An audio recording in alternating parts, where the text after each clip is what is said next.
Shalom, puji Tuhan. Kita bersama-sama di tempat ini kita mau memuji, menyembah Tuhan. Biarlah Tuhan hadir menjamah setiap kehidupan kita. Juga saudara yang menyaksikan siaran ini dimanapun saudara berada, kita hormati hadirat Tuhan. Biarlah Tuhan melawat setiap kehidupan kita. Mari kita berdoa. Terima kasih Tuhan Yesus untuk kasih setiamu, kebaikan-Mu dalam hidup kami. Sepanjang minggu ini Tuhan kami merasakan Tuhan, sungguh penyertaan-Mu nyata Tuhan. Ini kehidupan kami datang, layakkan, kuduskan hidup kami Tuhan. Kami mau menghampiri tata-Mu Tuhan. Dengan segala pujian, hormat, syukur kami naikkan kepadamu Tuhan. Karena Engkau yang layak kami puji dan kami sembah Tuhan. Engkau yang kami inginkan dalam hidup ini Tuhan, tiada yang lain. Engkau sumber dari segalanya Tuhan. Apapun yang terjadi dalam hidup kami Tuhan, kami tetap berkata, Tuhan Yesus baik bagi kami Tuhan. Ini kami Tuhan, kami mau memberikan seluruh kehidupan kami, dan kami mau memuji menyembah-Mu hanya di dalam nama Tuhan Yesus. Yang siap memuji Tuhan, mari kita sama-sama katakan, amin.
Segala pujian, hormat, syukur hanya bagi-Mu Tuhan. Engkau yang layak kami tinggikan, kami agungkan. Hanya di dalam nama Tuhan Yesus yang siap memuji Tuhan lebih lagi. Mari kita sama-sama katakan amin. Mari kita bangun berdiri. Kita memuji Tuhan. Kita bertepuk tangan.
Tetap kita menghormati hadirat Tuhan, kita percaya Tuhan hadir saat ini.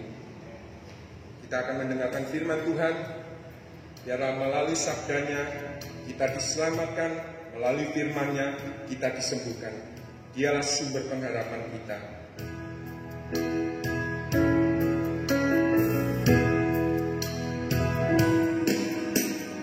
Apapun yang terjadi dalam hidupku ini, tak pernah kuragukan kasih-Mu Tuhan.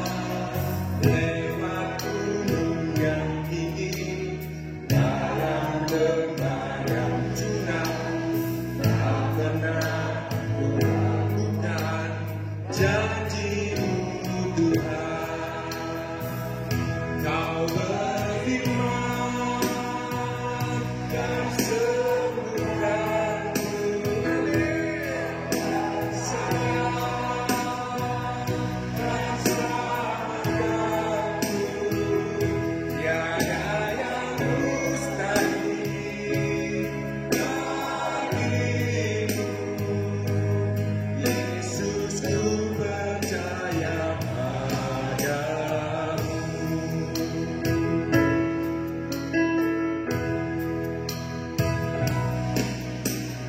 Apapun yang terjadi dalam hidupku ini, tak pernah kuragukan kasih-Mu Tuhan. Lewat gunung yang tinggi, dalam lembah yang curam, tak pernah kuragukan janji-Mu Tuhan. Kau berfirman dan sembuhkanku, Kau bersabda dan selamatkanku. Tiada yang mustahil bagimu, Yesus, ku percaya padamu. Kau berfirman dan sembuhkanku, Kau bersabda dan selamatkanku. Tiada yang mustahil bagimu, Yesus, ku percaya padamu. Yang percaya nyanyikan. Kau berfirman dan sembuhkanku. Kami percaya Tuhan, Engkau yang selamatkan kami. Tiada yang mustahil bagimu, Yesus, ku percaya. Mari kita bangkit berdiri dan katakan, Allah Tuhan yang berfirman dan sembuhkanku. Saat ini kita percaya.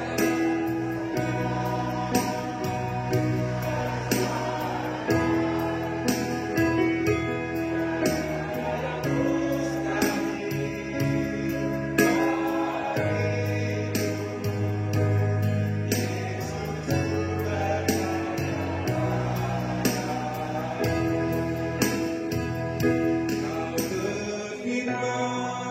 Mari setiap jemaat percayalah kepada Tuhan.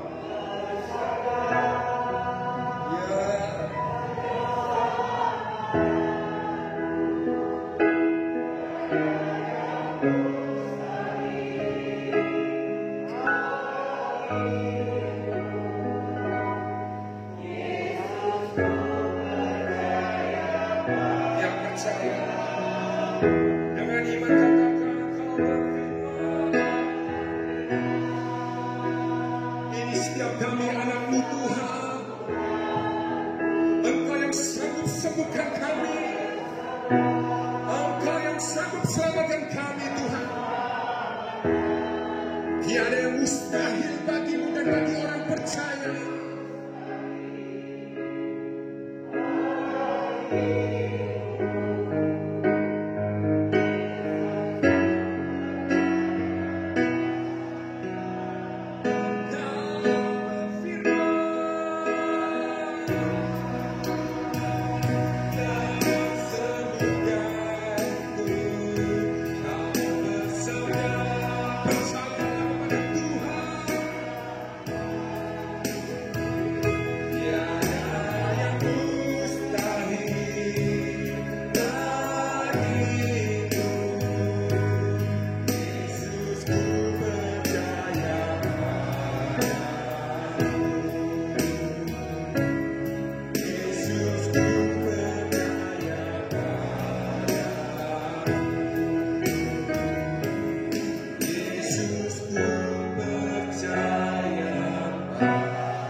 Tuhan Yesus, kami percaya kepadamu. Tiada yang mustahil bagimu dan bagi orang yang percaya kepadamu, yang menaruh pengharapan hanya kepadamu Tuhan. Engkau berfirman, maka semuanya sembuh Tuhan. Kami percaya saat ini yang datang dengan sakit penyakit, Tuhan pasti sembuhkan. Dalam nama Tuhan Yesus, Engkau yang sanggup Tuhan. Engkau dokter di atas segala dokter. Engkau Tuhan mengatasi segalanya. Kami percaya Tuhan, baik penyakit kami rohani, jasmani Tuhan, Engkau sanggup pulihkan, Engkau sanggup selamatkan setiap kami Tuhan. Tiba waktunya Engkau berfirman melalui hamba-Mu Tuhan. Urapi hamba-Mu Tuhan dengan kuasa dan Roh Kudus-Mu. Biarlah firman yang akan disampaikan boleh tertanam di dalam hati kami, dan kami sanggup melakukan oleh karena kekuatan daripada-Mu Tuhan. Terima kasih, terpujilah nama-Mu. Hanya di dalam nama Tuhan Yesus yang siap diberkati firman Tuhan, mari kita sama-sama katakan amin. Waktu dan tempat saya persilakan saudara untuk duduk tetap dalam hadirat Tuhan.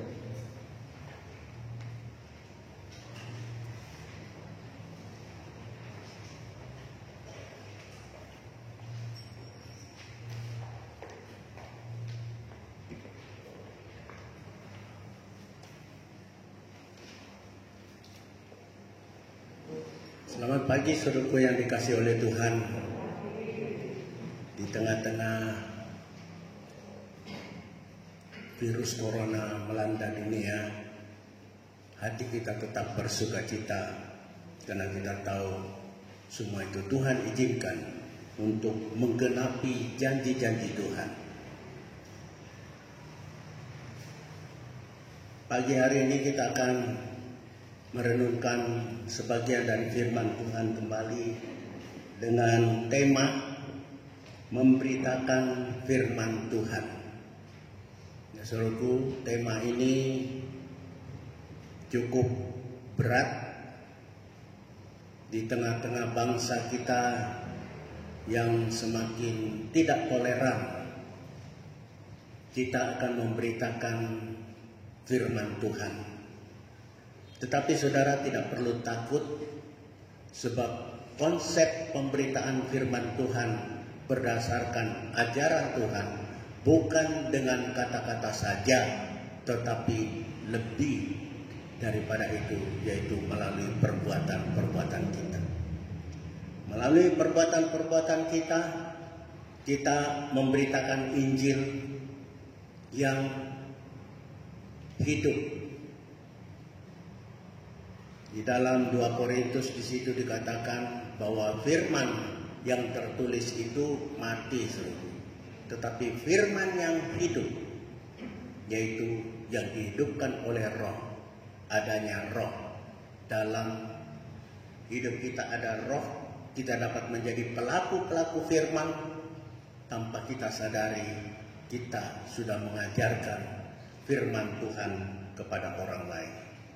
Nah, itu sebabnya saudaraku, persiapkan diri, sebab gejala-gejala akhir zaman yang sudah nampak dan sesuai dengan yang tersurat di dalam Alkitab itu menunjukkan bahwa kedatangan Tuhan sudah sangat dekat. Kita jangan lagi disibukkan dengan hal-hal yang bersifat jasmani, saudaraku. Tetapi lebih kepada hal-hal yang rohani, sebab Alkitab berkata hal yang rohani itu lebih bernilai daripada hal-hal yang kelihatan, yang materi. Jadi saudara jangan takut berkata, wah om, kita kan butuh makan, kita kan butuh pakaian, kita kan butuh papan. Tuhan sedang mengajarkan kepada kita, kalau kita mencari kebenaran kerajaan Allah lebih dahulu, hal itu tidak usah kita pikirkan, Tuhan akan sediakan. Kata-kata ini bukan kata-kata yang menghibur diri. Ini satu kenyataan di dalam pelayanan selama hampir 14 tahun di tempat ini. Saya mengalami hal yang sama. Bukan berarti saya menyombongkan diri saya sudah melakukan itu dengan sempurna, tidak. Saya dalam perjalanan untuk melakukan itu, dalam proses untuk melakukan itu, dan saya harap jemaat Tuhan mengalami hal yang sama. Kita yang dikasih oleh Tuhan diajarkan oleh Rasul Yohanes, ya, bagaimana dia mengalami hal-hal semacam itu. Firman yang hidup itu telah menampakkan diri, menjadi flesh, menjadi daging, menjadi syak. Ya, untuk apa? Untuk menunjukkan gini loh. Seringkali kita berkata, oh firman ini sulit untuk dilakukan. Tuhan Yesus waktu menjadi manusia, saudaraku, itu manusia seperti saya. Rasa lapar, ditekan, dihina, itu juga rasanya sakit, tetapi dia bisa bertahan. Nggak kayak Amin, disinggung murung, disenggol titik ngambek. Tetapi Tuhan tidak. Ya, karena dia Tuhan tidak, tentu. Tuhan itu unik ya. Dia itu Allah sejati, tetapi dia juga manusia sejati seperti kita ini. Rasa lapar, bisa menangis, bisa sedih, bisa ketakutan. Tetapi ketakutan itu tidak membuat dia itu berlarut-larut tanpa pengharapan. Nah, pada pagi hari ini kita akan belajar tentang itu semua. Memberitakan firman harus mengalami firman itu sendiri. Mari kita akan membaca di dalam 1 Yohanes 1 ayat 1 sampai ayat yang keempat. 1 Yohanes 1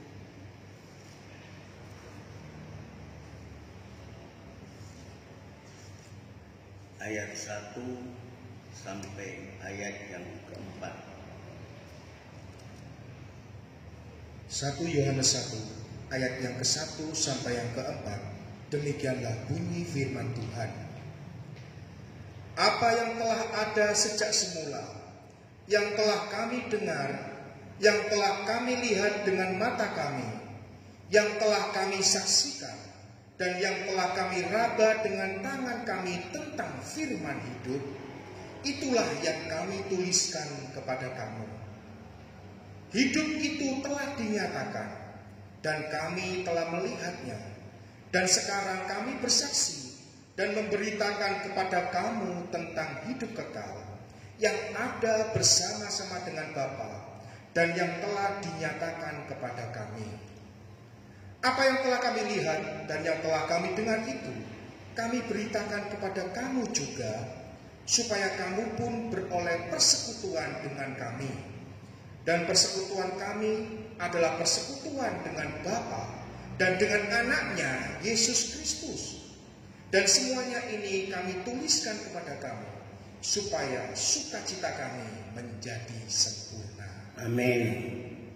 Nah, saudaraku yang dikasihi oleh Tuhan, surat Yohanes ini intinya bertujuan untuk mengajarkan jemaat Tuhan, pengikut jalan Tuhan pada saat itu, supaya tidak terseret dengan ajaran-ajaran palsu, ajaran gnostik, ya, yang mengatakan bahwa Yesus itu dalam wujud manusia itu sebenarnya bukan manusia, dia itu adalah roh.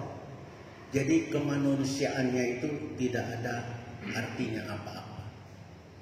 Nah, saudaraku yang dikasih oleh Tuhan, ajaran-ajaran seperti ini seakan-akan mengangkat Tuhan tetapi juga menjatuhkan Tuhan. Kekristenan ini, saudaraku, suatu ajaran yang tidak dapat dijangkau dengan pikiran kita. Ya, kita tidak bisa menjangkau Tuhan dengan pikiran kita. Bagaimana dia itu adalah Allah, firman Tuhan yang telah menjadi manusia. Padahal kalau kita mau pelajari, saudaraku, tujuan pertamanya, maksud pertamanya, bahwa Tuhan Yesus yang adalah Allah turun menjadi manusia sejati dan mampu melakukan firman-firman Tuhan. Supaya apa? Supaya kita juga tidak berdalih mengatakan, iya dia Tuhan sih. Betul-betul dia mengosongkan diri menjadi hamba, saudaraku, dan dia dapat melakukan itu taat sampai mati. Di dalam Yohanes 8 ayat 29 dikatakan, dia yang mengutus aku, menyertai aku, sebab aku senantiasa berkenan kepadanya. Kenapa Allah Bapa berkenan kepadanya? Karena dia senantiasa melakukan apa yang diperintahkan oleh Bapa kepadanya, dia lakukan. Nah, pada saat dia jadi manusia, itu dia wujudkan supaya kita ini, oleh Yohanes dikatakan, supaya kita ini dapat melihat, meraba, meneladani dia. Jadi kita tidak berdalih lagi bahwa firman Tuhan itu terlalu berat, tidak mampu kita lakukan, sehingga ya udahlah begini aja. Kan Tuhan tidak akan memberikan beban lebih dari kekuatan kita.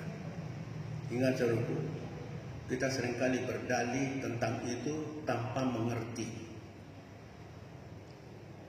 Supaya lebih jelas, saya mengambilkan satu kisah. Ada dua orang anak, ya, dari satu keluarga, yaitu papa mama. Menjelang papanya meninggal, papanya ini memberikan wejangan kepada anaknya. Sini anak, ada dua anak, dipanggil. Untuk engkau berhasil dalam hidupmu, ingat pesan Papa. 1, jangan bekerja di tempat yang panas. Yang kedua, lakukan kalau engkau memberi, ya, jangan sampai menuntut tagihan-tagihan dari apa yang kau sudah berikan. Jadi jangan pernah, kata bapaknya, jangan pernah bekerja di tempat yang panas. Yang kedua, jangan pernah menagih utang. Nah, kedua anak ini melakukannya, saudaraku, dan yang pertama kakaknya itu tidak berhasil. Yang kedua berhasil. Loh, dengan wejangan yang sama, kok bisa satu berhasil, satu tidak? Saya mau tunjukkan kepada saudara bahwa keberhasilan itu tergantung, atau kegagalan itu atau keberhasilan itu tergantung dari bagaimana pesan dari Bapak itu disikapi oleh kedua anak itu. Pesan yang sama tetapi disikapi dengan cara yang berbeda menghasilkan sesuatu yang berbeda. Yang kakaknya melihat, wah, nggak boleh kerja di panas-panas. Maksud bapaknya itu kalau dipanas-panas kamu, tenaga yang kamu keluarkan besar, tetapi hasilnya titik. Nah, oleh kakaknya ini berpikir, aduh, kalau gitu nggak usah bekerja, di rumah saja, ngurusin ini, ya, ngurusin di rumah itu ya, yang kecil-kecil hasilnya, karena tidak mau panas kan. Tapi adiknya berpikir, wah, nggak boleh panas. Kalau begitu, saya harus berangkat ke kantor pagi-pagi benar supaya tidak kena panas, dan saya harus pulang pada malam hari supaya juga tidak kena panas. Jadi waktu selama matahari itu terbit itu dia gunakan untuk hal-hal yang produktif di kantornya. Betul-betul dia lakukan itu dan berhasil. Yang kedua, kakaknya jangan pernah menagih utang. Ini berpikir, aduh, kalau gitu jangan menagih utang, sudah. Saya tidak akan pernah memberi utang kepada orang, sebab saya akan sulit untuk menagih, tidak boleh. Adiknya tidak. Dia memberi kepada orang bukan untuk saya tagih, tetapi saya berikan dengan tulus hati. Saya mau kembalikan dalam hal ini. Firman Tuhan ini suruhku, ya sama. Kenapa ada orang yang berhasil di dalam kehidupannya, baik itu secara materi maupun hubungannya dengan Tuhan? Tergantung kita menyikapinya. Kita dapat mengerti nggak pesan-pesan Tuhan ini? Nah, itu sebabnya Tuhan, supaya kita dapat mengerti secara jelas apa maksud pesan-pesan Tuhan. Tuhan ini berinkarnasi jadi manusia untuk mengaplikasikan, mewujudkan apa-apa yang diperintahkan oleh Bapa kepada manusia. Dia memberikan teladan. Begini loh caranya melakukan firman Tuhan. Sebagai manusia, dia juga sama dengan kita, 100% manusia sejati. Sehingga pada saat disalib, dia juga mati. Pada saat mau disalib, ketakutan. Tetapi dia tempatkan Roh Kudus sebagai penolong yang memampukan dia untuk dapat melakukan seluruh firman Tuhan. Jadi kita perlu menangkap pesan-pesan itu secara komprehensif, mengerti. Oh, jangan berhutang. Ya, saya memberi, saya tidak akan tagih lagi. Ini bukan utang yang harus kamu bayar, tetapi saya beri dengan tulus hati. Orang kalau melakukan hal itu sungguh, pasti akan berpikir, saya harus menjadi berkat buat orang lain. Mari kita, saudaraku, jangan berpikir, oh ini untuk kepentingan keluarga aku saja, ini untuk aku saja. Tidak. Kalau kita mempunyai satu wawasan yang sangat luas, saudaraku, kita akan bekerja secara produktif, sebab kita berpikir beban saya bukan hanya keluarga saya atau orang-orang yang dekat saya, tetapi orang-orang lain juga. Bukankah kita berkata, berikan kepada saudara-saudaramu dan juga kepada orang lain. Bagaimana kita bisa menyaksikan kebaikan Tuhan, berita tentang kasih Tuhan, kalau kita sendiri tidak mempraktekkan firman Tuhan? Jadi seluruh yang dikasih oleh Tuhan, Rasul Yohanes memberitakan ini, apa yang dahulu aku lihat, aku aku dengar, aku raba. Jadi dia mempunyai pengalaman dengan Tuhan yang dia itu ceritakan, dan dia harapkan kita anak-anak Tuhan juga melakukan hal yang sama untuk kita praktekkan supaya banyak orang dapat diselamatkan. Jujur saja saudaraku, pagi-pagi saya bangun, setiap bangun itu saya harus lihat HP, bukan untuk nonton apa-apa. Banyak orang-orang, dan lebih banyak ya bukan jemaat Tuhan, dari orang-orang di luar yang kenal saya, itu banyak sekali konsultasi. Ya, salah satunya saudaraku itu bertanya,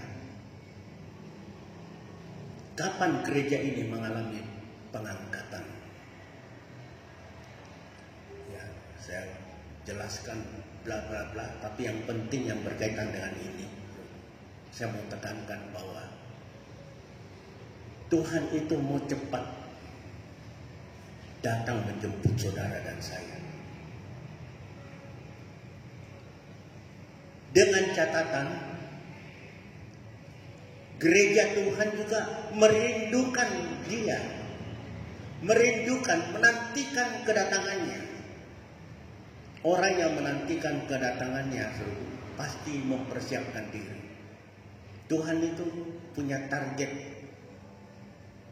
tertentu dalam keselamatan.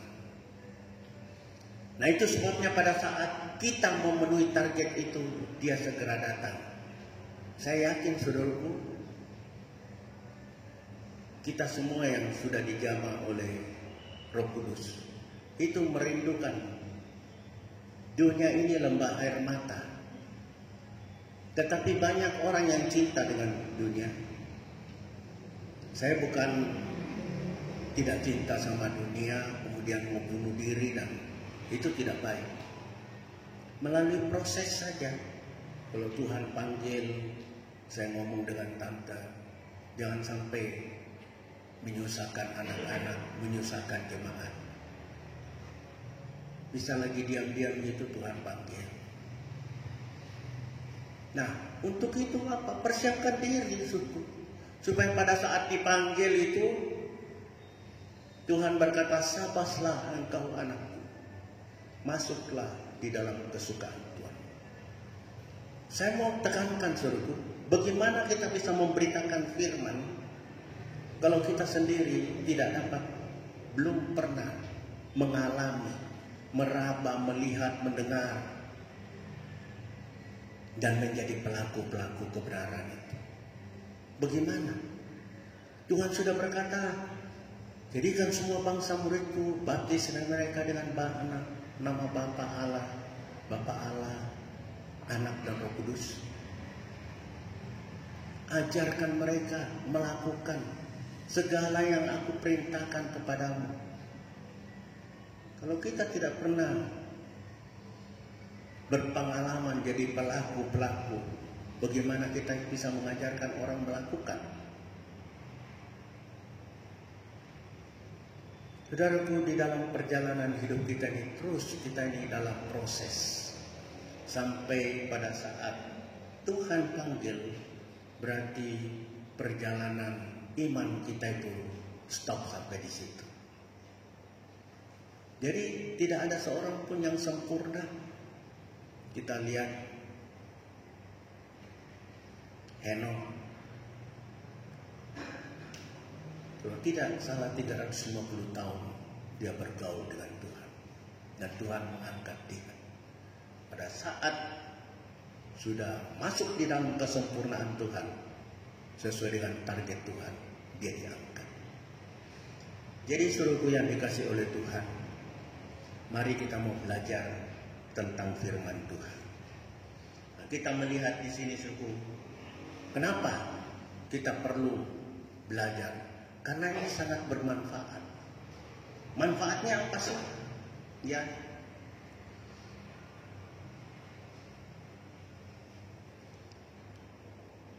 Yohanes sudah mengatakan bahwa dia telah meraba, dia telah mendengar, dia telah melihat dan dituntut untuk bersekutu dengan dia, bersekutu dengan Tuhan, supaya Tuhan yang sudah menjadi teladan itu ya memberikan rohnya kepada kita, untuk kita juga dapat menjadi sama seperti Tuhan Yesus. Bukankah Rasul Paulus di dalam 1 Korintus 11 berkata, ikutilah aku sama seperti aku mengikut Tuhan. Jadilah pengikutku sama seperti aku menjadi pengikut Tuhan. Jadi Rasul Paulus berani mengatakan ikutlah aku, sebab dia terlebih dahulu sudah mengikut Tuhan. Langkah-langkah Tuhan, mengikuti apa-apa yang Tuhan lakukan, karena Tuhan itu melakukan semua yang berkenan di hadapan Tuhan. Dalam arti, dalam kata lain, semua firman-firman, perintah-perintah Allah itu digenapi, dilakukan oleh Tuhan Yesus.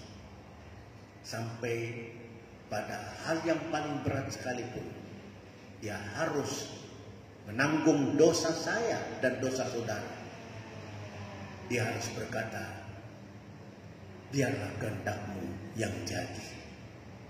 Dia sendiri sebenarnya tidak kuat untuk menghadapi, sampai berkata, kalau bisa cawan ini lalukan Bapa. Tetapi tetap dia mengatakan, biarlah kehendak-Mu yang jadi. Nah, begitu bermanfaatnya firman Tuhan ini, ya, yang membuat apa? Kalau kita bergabung, bersekutu dengan firman, kita menjadi pelaku-pelaku firman, hidup kita ini ada di dalam terang. Sebab dia itu terang. Kalau kita bersekutu dengan dia, kita berada di dalam firman-Nya, maka hidup ini akan mengeluarkan terang. Sehingga sekalipun orang mencerca kita karena tidak sependapat sama seperti Tuhan Yesus, mereka, orang-orang yang membenci karena iri, tetap mengakui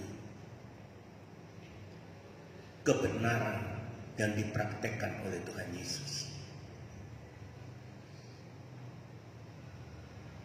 Yang kedua manfaatnya, dengan kita bersekutu dengan firman Tuhan, saudaraku, kita ini bisa membuka diri untuk mengakui kesalahan-kesalahan kita.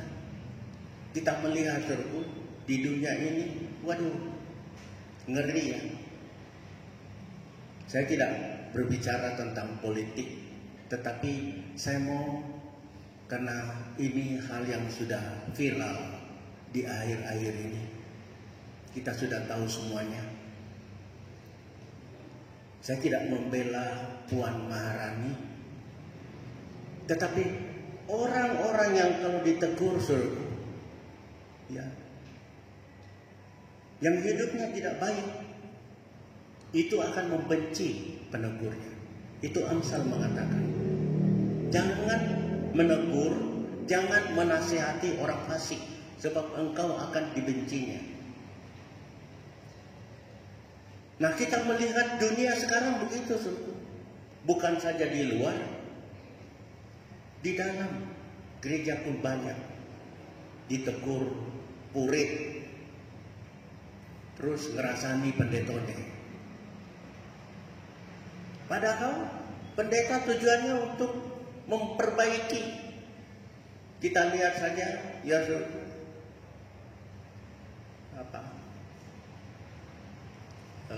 bahasa Padang yang masuk di Injil yang dianukan di dalam bahasa Padang itu tidak diperbolehkan. Banyak tempat-tempat, bahkan saya punya teman orang Padang itu banyak. Dia mengakui, namanya Nasri Nasir, saya panggilnya Billy. Dia itu mengatakan, daerah saya Padang, Pariaman, itu tidak maju, Yos. Kenapa? Di sana itu orang benci orang Cina. Ya, orang Cina termasuk kekristenan, tidak ada, jarang di sana. Nah, di sana itu ada gereja yang peninggalan Belanda, ya, namanya peninggalan Belanda, dipakai oleh gereja Katolik. mau direnovasi tidak boleh. Di rumah Sherly di Bekasi, Taman Harapan Indah, itu ada gereja Katolik yang dibangun, itu didemo. Jadi kalau ada kata-kata kita itu tidak Pancasilais, Pancasila itu apa sih?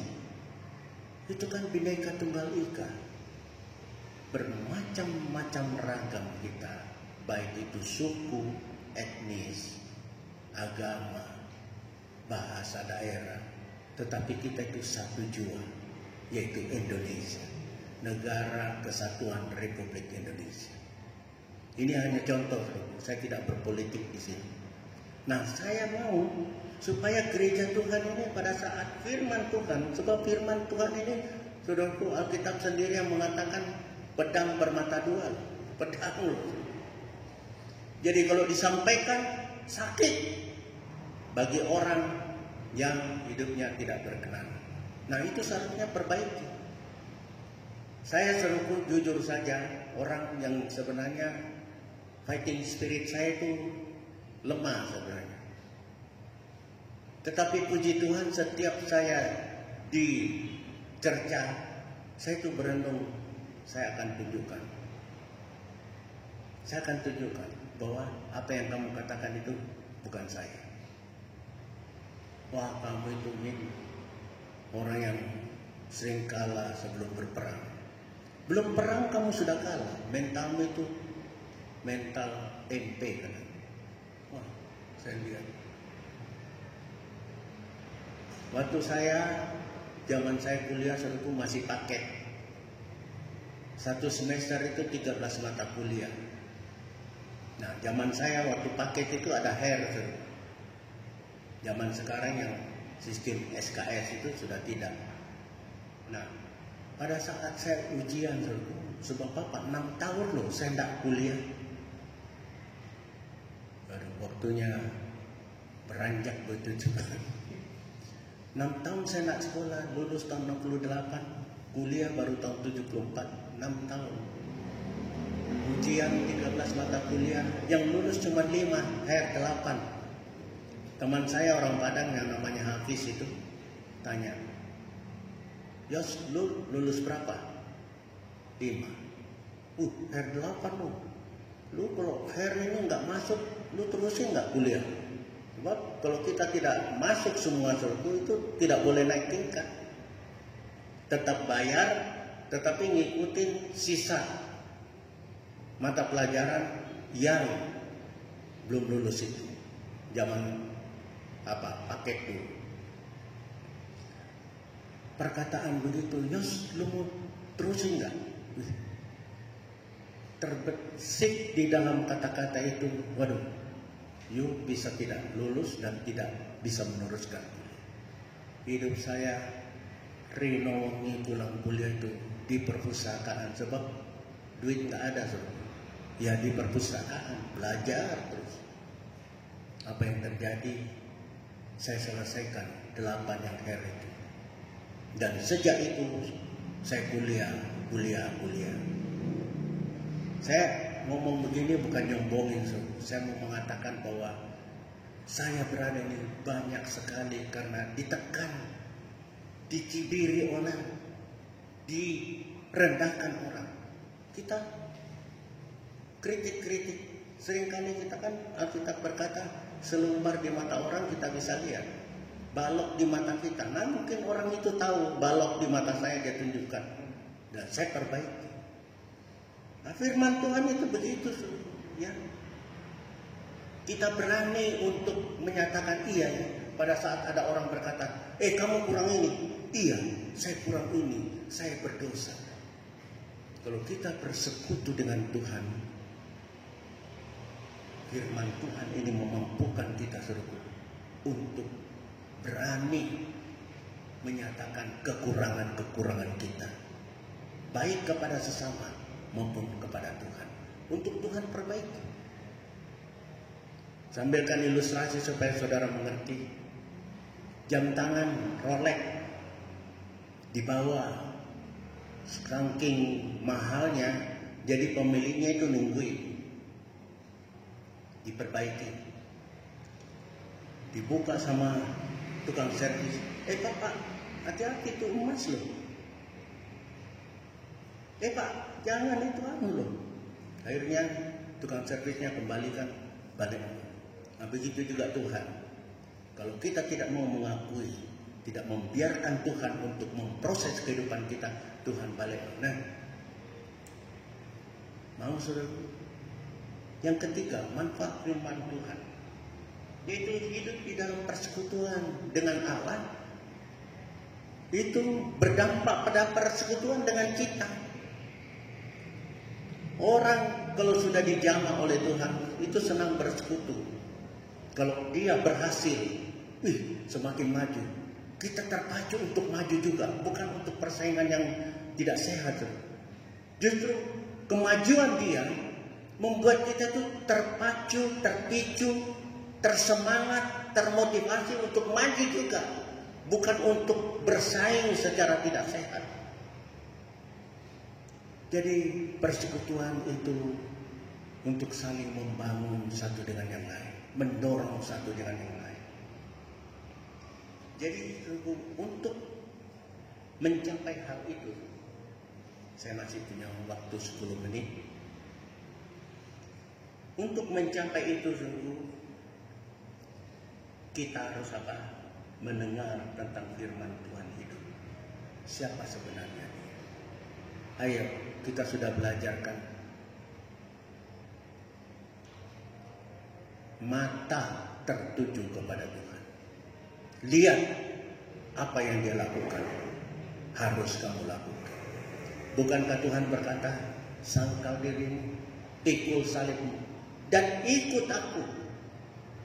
Bagaimana Tuhan menyangkal dirinya? Bagaimana Tuhan memikul salibnya? Bagaimana langkah-langkah Tuhan dalam menyelamatkan kita? Kita harus melakukan hal yang sama. Isol. Berikan Roh Kudus peran untuk memimpin saudara dan saya.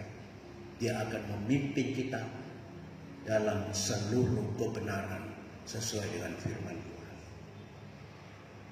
Jadi untuk kita mendapatkan manfaat-manfaat tadi, ya, saudara kan sudah dapat lembaran, baca supaya di akhir zaman ini pada saat Tuhan datang, Tuhan itu berkata pada semua jemaat di tempat ini, sabaslah engkau, masuklah di dalam kesukaan Tuhanmu. Terus kita ditaruh mahkota kemuliaan dari Allah Bapa kita. Ya, tip yang kedua supaya kita boleh merasakan manfaat-manfaat di atas, yaitu melihat dengan mata sendiri tentang perbuatan yang menyebabkan kecelakaan kita ini mengalami keselamatan. Coba, hal yang berat bisa dia mengirimkan pasukan malaikat untuk melindungi dia dari serdadu-serdadu Romawi yang mau menangkap dia. Bisa. Dia bilang, saya bisa. Tetapi dia tidak lakukan. Begitu juga saudaraku, kalau ada orang-orang yang mau menyerang kita. Dulu saya saudaraku cepat sekali untuk merespon hal-hal. Sekarang diam. Let thy will be done, Lord. Biarlah kehendak-Mu jadi, Tuhan. Jadi proses terus. Saya saudaraku, ada kunci rumah di atas itu 2 kembar kan. Kembar, tetapi bukan untuk kunci. Yang satu untuk kunci yang di bawah. Tapi saya lengketkan 2. Nah, kalau saudara tanya, yang mana kunci ini? Saya segera dapat mengetahui. Padahal saya tidak berikan tanda. Tandanya apa? Yang satu itu mengkilat. Kenapa? Sering dipakai, sering dimasukkan, sering dipegang. Begitu juga kalau Tuhan sedang mengerjakan saudara, saudara semakin mengkilat. tanda-tanda mengkilat, cemerlang. Saya hanya dapat melihat. Saya kalau ambil ya, saya simpan. Pergi luar kota, saya mau masukkan tanpa saya masuk salah, masuk tidak, saya langsung lihat cek. Begitu juga dengan kehidupan kita saudaraku. Kalau kita seringkali dijamah oleh Tuhan, diproses oleh Tuhan, hidupmu akan cemerlang. Saudara tidak usah takut, wah cemerlang, nek weteng, luwe ya peteng. Saya mengatakan kalau kerajaan Allah ada di dalam hidupmu, daya semangat untuk bekerja itu nyata. Dan Tuhan berikan kita hikmat untuk menangani apa-apa. Ya, apapun yang dipegang oleh Ishak dibuat Tuhan berhasil. Begitu jadi nyata sekali. Saya tidak pernah berdoa untuk anak-anak supaya diberkati. Saya hanya berdoa supaya takut akan Tuhan di tengah-tengah mereka dalam kondisi sulit begini. Pekerjaan jalan terus. Ya, jangan takut kalau dia ditolong, saya juga. Tak tersembunyi kuasa Allah kalau orang lain ditolong, saya juga. Tetapi kapan saya juga bisa as long as you keep the word of God in your life. Selama kamu pegang firman Tuhan di dalam hidup. Selanjutnya tip untuk mendapatkan manfaat dari firman Tuhan itu. Ya. Bersekutu dalam persekutuan dengan Bapa. Saya di atas juga sudah dijelaskan bahwa dengan persekutuan itu melahirkan persekutuan dengan orang lain. Kita bersekutu dengan Bapa saja pasti berdampak kepada persekutuan dengan sesama. Pasti kasih Allah. Kalaupun orang itu seringkali mencerca kita, kasih tetap ada. Kalau kita tegur dengan kasih. Nah, suruhku yang terakhir, memberitakan pengalaman-pengalaman ini. Ini yang intinya. Mau tidak mau, kalau kita mau manfaat ya, yaitu kita itu dapat hidup di dalam terang, dapat membuka, mengakui dosa-dosa kita. Ini adalah pekerjaan Roh Kudus. Tidak ada orang yang berani, aku ini memang pencina, aku ini tukang bohong, aku ini suka ngerasani wong. Nggak ada orang yang berani begitu. Pasti kebaikannya. Tetapi kalau kita sudah dijamah oleh Tuhan, ya, akhirnya karena sudah dijamah kan hidup di dalam kebenaran, nggak ada lagi kita. Ya, namanya manusia pasti ada slip of the tongue, keselio lidah, kilap, bisa berbuat salah. Tapi itu semakin berkurang dan semakin berkurang. Jadi sungguh penutup, saudara baca di rumah ya. Saya harap saudara akan membaca firman Tuhan ini di rumah. Saya sengaja untuk poin-poin ini saya tidak pernah jelaskan secara ini. Maksud saya supaya saudara belajar. Saya ingin jemaat di sini mau belajar firman.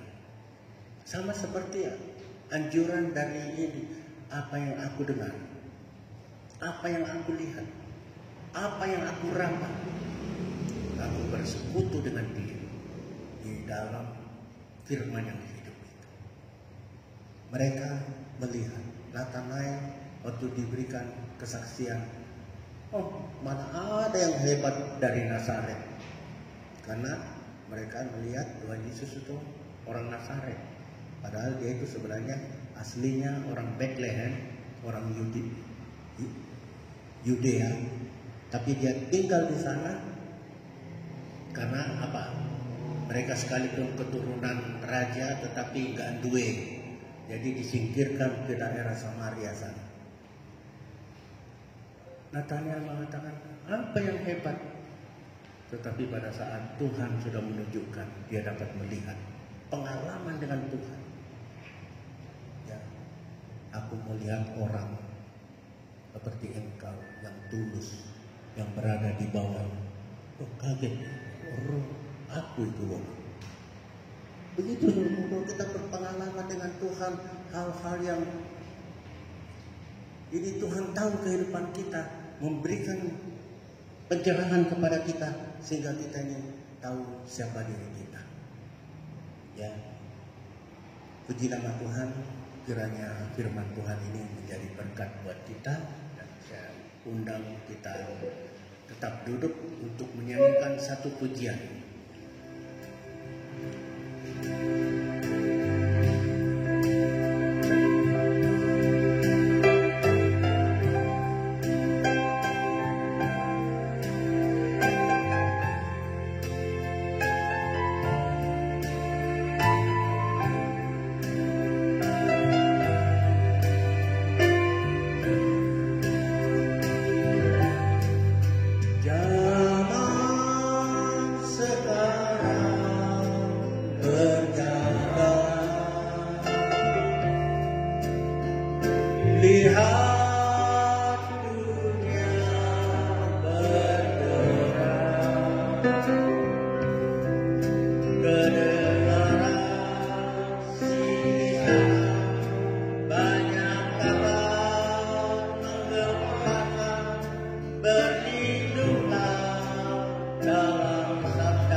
Saudara, diam, saya akan sendiri menyanyikan lagu ini. Saudara merenungkan bahwa firman Tuhan ini perlu menjadi bagian di dalam hidup kita. Tempat perlindungan hidup kita di tengah-tengah kondisi yang semakin suram. Zaman sekarang berjagalah. Lihat dunia bergelora, kedengaran sini sana banyak kabar menggemparkan, berlindunglah dalam sabda Allah. Mari kita naikkan pujian ini. Zaman sekarang berjagalah,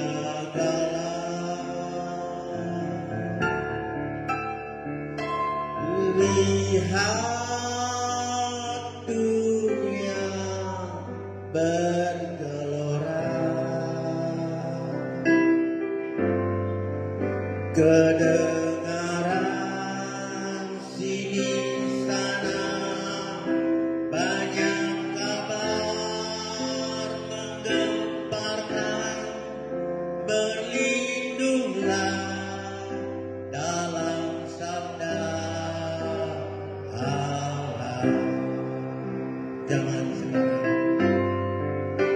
zaman sekarang berjagalah, lihat dunia